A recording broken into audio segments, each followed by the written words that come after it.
বিসমিল্লাহির রহমানির রহিম।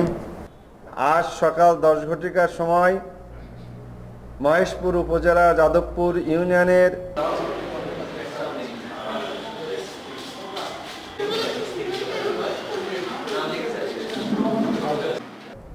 যাদবপুর উত্তর পাড়ায় জামাতের মহিলা কর্মীরা নির্বাচনী গণসংযোগ করাকালীন বিএনপি নেতা আশরাফুল পিতা আফসার আলী, শাহিন পিতা মাজেদ বিশ্বাস, সবুজ পিতা মন্টু, ঠান্ডু মিয়া পিতা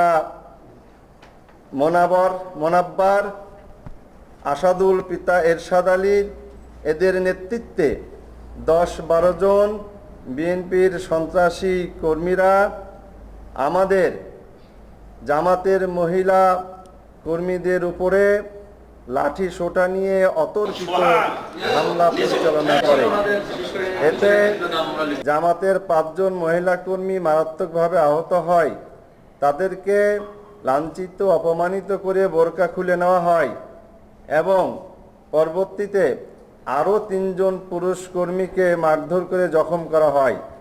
তাদের সবাইকে মহেশপুর স্বাস্থ্য কমপ্লেক্সে ভর্তি করা হয়েছে।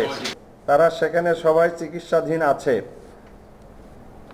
আমরা এই ঘটনার তীব্র নিন্দা ও প্রতিবাদ জানাচ্ছি এবং প্রশাসনের কাছে